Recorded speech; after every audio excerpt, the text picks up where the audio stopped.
আসসালামু আলাইকুম। System academic কেয়ারের পক্ষ থেকে জানাই আন্তরিক সালাম ও শুভেচ্ছা। আমরা শুরু করব সপ্তম শ্রেণী গণিত 2024 সাল নতুন বই 214 পেজের সমাধান।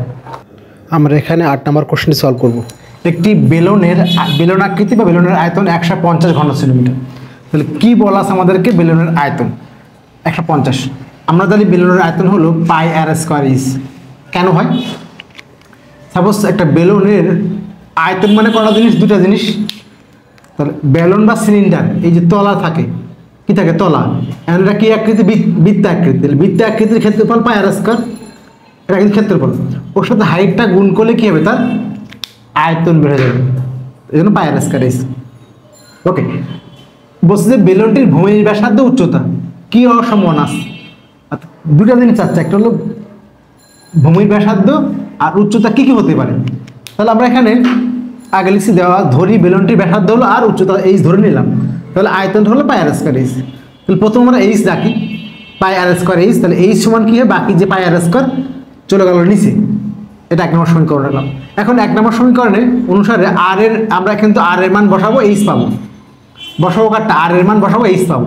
তাহলে আর এর ভিন্ন ভিন্ন মানের জন্য এইচ এর ভিন্ন ভিন্ন মান যে পাবো তার একটা তালিকা দেওয়া হলো। প্রথম 1 নিছি। এখন দেখেন মানটা কি বের আসলো। যদি আপনি 1 নেন, সমীকরণ ছোট করে দেখবেন, 150 বাই আর স্কয়ার। তাহলে এখানে দেখেন তাহলে আপনি এখান থেকে কি নেবেন? এইচ ইকুয়াল টু 1 নেবেন। সাপোজ দেখেন, তাহলে এই মানটা বসান, এইচ ইকুয়াল টু কত হলো? এইচ ইকুয়াল টু কি আছে এখানে? এইচ ইকুয়াল টু আছে হলো 150 বাই হলো পাই আর স্কয়ার, পাই আর স্কয়ার। তাহলে 150টা 150 বসে গেল। পাইয়ের মানটা 3.1416 আর আর এর মানটা তো 1 এর স্কয়ার মানে কত? 1। তাহলে এখন আপনি 150 কে 1 এর স্কয়ার তো 1, এটা গুণ করলে 1 এ থাকবে। তাহলে 150 কে এটা দিয়ে ভাগ করেন, এটা সেম ভাবে এখানে 2 দেন, আর জায়গায় 2 দেন। তাহলে কিন্তু 2 2 4, 4 গুণ এটা। তাহলে আপনি বলতে কিভাবে করবেন? দেখেন এখানে আমার জায়গাটা, এখানে একটু মুছে দিলাম হালকা। এখানে হবে কিন্তু 150 হিসেবে কত বলেন তো? 4, এটা 4 ইন্টু এটা, 4 ইন্টু 3.1416, 4 ইন্টু 3.1416, 12.56, 12.56। দেন ভাগ করে এটা আসবে। ঠিক আছে, সব একই জিনিস। পরেরটা 3, তাহলে 3 দিলে খালি খালি 3 এর স্কয়ার 9 আসবে। 9 দিয়ে গুণ করবেন 28 বা সামথিং, 28 সামথিং আসবে, ভাগ করবেন, শেষ। ঠিক আছে, এই হলো আমাদের প্রথম মানটা। তো আমরা একবার 1 নিছি, আর এর মানটা পাই তো ফিক্সড, পাই আর স্কয়ার। আর এর মানটা একবার 1 নিব, তার স্কয়ার 1, তো 1 প্লাস পাই দিয়ে ভাগ করলে 2, 3 মানটা নিব, এই মানটা চলে আসবে। এখন দেখলাম যে এটা ব্যাসার্ধ নিলে, যখন আমরা ব্যাসার্ধ নিচ্ছি এটা হচ্ছে, এখানে একটা জিনিস ইম্পর্টেন্ট বিষয়, আমি যাকে নিব, যাকে আমি মান বসাবো সে কিন্তু এখানে হবে। অনেকে না বুঝে এটা না, যাকে আমি নিব তাকে এখানে লিখতে হবে। এটা হলো আমাদের প্রথমটা। এখন কি হলো? আমরা আবার কি করব?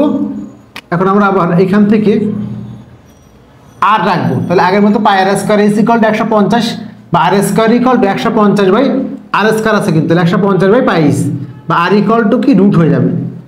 ঠিক আছে, আর এখান থেকে স্কয়ার পেলে এবার রুট হয়ে যায়। ওকে, এখন দেখেন তাহলে আপনি মান বসান। তাহলে আর ইকুয়াল টু কি দেওয়া হলো? 150 বাই পাই ইজ। তাহলে প্রথম আপনি এই বসান, 150 থাক, পাই মান 3.1416 আর এইচ প্রথমে 1 বসান। তো এখানে আপনি চাচ্ছেন এইচ বসাবেন, পাই তো আছে, এইচ বসাবেন আর পাবেন, কারণ পাই ফিক্সড। এইচ বসাবেন আর পাবেন, তো এইচ 1 দেন। তাহলে এখানে এইচ এর মধ্যে 1, অর্থাৎ 150 কে 3.1 তো গুণ করলে একই হবে, এটা ভাগ করলে হবে 6.90। সেম এখন আপনি 2 দেন, এখন 2 দেন, লাগে এটা গুণ করে নেবেন, গুণ করে জাস্ট এটা গুণ করলে 150 উপরে থাকবে, 3.14 তো 6.28 হবে, 6.28 দিয়ে ভাগ করলে এটা। সেম একইভাবে আপনি এখান থেকে পর 3 নেবেন, তো এটাকে গুণ করবেন, গুণ করে এটা দিয়ে ভাগ করে দেবেন। আগে লিখে নেবেন 150 আর এই মানটা গুণ করবেন, এটা গুণ করলে হবে 9 পয়েন্ট সামথিং 42 বা এরকম সামথিং এটা আসবে, ভাগ করবেন, এই মানটা আসবে। তাহলে এই হলো আমাদের 7 নম্বরের কোশ্চেন অ্যান্সার। আশা করি বুঝতে পারছেন। সিস্টেম একাডেমিক কেয়ারের পক্ষ থেকে আন্তরিক সালাম জানিয়ে শেষ করলাম আজকের মতো ক্লাস। আল্লাহ হাফেজ।